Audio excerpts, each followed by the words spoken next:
আসসালামু আলাইকুম। তো দেখেন আমার শাশুড়ি মা আজকে দুধ পুলি পিঠা বানাচ্ছে।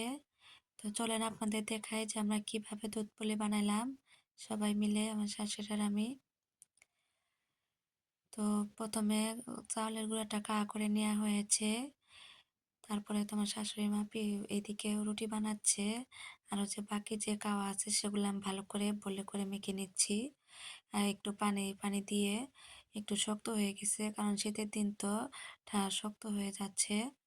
তো উনি একটা করে রুটি বানিয়ে দিচ্ছেন আর আমি এদিকে চাকু দিয়ে চিকন চিকন করে কেটে নিচ্ছি। আসলে অর্ধেকটা দিয়ে অর্ধেক কাওয়া দিয়ে সেমাই করা হবে আর অর্ধেকটা দিয়ে পুলি বানানো হবে, মানে দুটোটাই একসাথে রান্না করা হবে। এভাবে দিলে বেশি মজা হয়। তো আগে দেখতাম যে আমাদের মা চাচিরা খালারা তো সেমাই বানাইতে গেলে যে গোল গোল করে নট বানাইতো। তো এখন কিন্তু আমরা তা করি না, আমরা কিন্তু এই যে রুটি করে তারপরে চিকন চিকন করে কেটে নিই। তো এভাবেও কিন্তু সেমাই বানানো যায়। তো আমি এদিকে কেটে দিচ্ছিলাম, তো আমার শাশুড়ি মা সেমাই কাটছিল। এমনি কিন্তু আপনাদেরকে দেখাচ্ছি যে অনেক তাড়াতাড়ি, কিন্তু আসলে না। পিঠা পাঠি বানাইতে গেলে কিন্তু অনেক সময় লাগে, খাইতে কিন্তু 5 মিনিটে শেষ হয়ে যায়। তো এখন আর বাকি রুটি দিয়ে এটা দেখেন একটা ছোট একটা গোল কালার, এটা হচ্ছে পিঠার একটা শেপ। তো আমি সেটা নিয়েছি, তো গোল গোল করে আমি কেটে নিচ্ছি। তো এটা দিয়ে হবে মানে ছোট ছোট আর কি ফুলের মতো করব, মানে ভিতরে নারকেল দিব। মানে আপনারা যে ভাজা কলি যেরকম করেন সেভাবেই এটা আর কি ছোট হবে। আমি ছোট ছোট করে আগে কেটে নিচ্ছি রুটির থেকে। তো এভাবে করলে তাড়াতাড়ি হবে, তো সেজন্য এভাবে আগে করে নিলাম। তো সেমাই তো বানানো হয়ে গেছে, এখন এই পুলিগুলা বানাবো।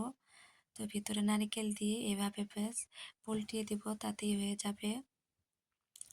তো সাথে খিসাও নেওয়া হয়েছে, তো খিসাটা একটু নরম ছিল, তার একটু ঘন করতে হবে, তো সেজন্য আর খিসাটা দেওয়া হয় নাই, শুধু নারকেল দিয়েই বানানো হয়েছে। তো আমরা দুই শাশুড়ি বউকে মিলে কিন্তু বানাচ্ছি, তো ভালোই লাগতেছে। পিঠা কিন্তু খেতে মজা, কিন্তু বানাইতে কিন্তু অনেক কঠিন। সবাই কিন্তু পিঠা বানাইতে পারে না। আর শীতের দিন তো পিঠা পড়লেই তো থাকবেই। বিশেষ করে ভাপা পিঠাটা বেশি খাওয়া হয়, এগুলা তো বানানো হয় মানে 1-2 বার, এর চেয়ে বেশি বানানো হয় না শীতের ভিতরে। তো সবগুলা পিঠাই কিন্তু আমাদের শীতের ভিতরে খাওয়া হয়েছে ইনশাল্লাহ। আরও যতদিন শীত থাকবে তো খাবো আরও। তো এইভাবে করে আমরা সবগুলা পিঠাই করে নিচ্ছি। তো অনেকখানি পিঠা বানানো হবে, কারণ আরও মানে 2 বাড়িতে দেওয়া হবে, তো সেজন্য আমরা নিজেরাও খাবো। তো এই তো বানানো শেষ, এখন দুধের ভিতরে দিয়ে দিবে। দুধটা ভালো করে জাল করে নিয়েছে, তো একটু চিনি দিয়ে স্বাদ মতো চিনি দিয়েছে, একটু লবণ আর 2-3টা এলাচ দিয়েছে। তো যখন দুধটা বলক এসে গেছে, তো তখন এই যে পিঠাগুলো দিয়ে দিচ্ছে একটা একটা করে।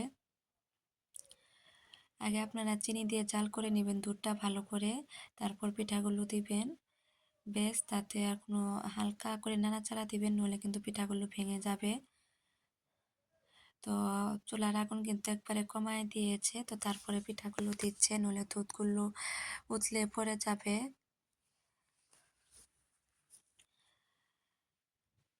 তো দেখেন বলক আসতেছে আস্তে আস্তে। তো এখন সেমাইগুলো দিয়ে দিবে।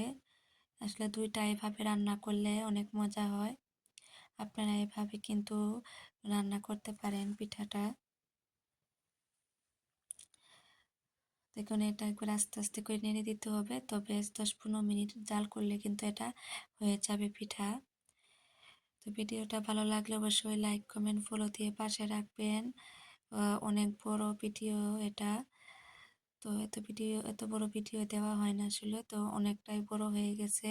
তো কি করার, মানে ভিডিও এটা এই যে অনেক বড় হয়ে গেছে, এডিট করে কিন্তু অনেকটা ছোট বানাইছি। তারও কিন্তু বড় আসছিল, প্রায় ভিডিওটা ছিল আধা ঘন্টার মতো, 30 মিনিটের মতো।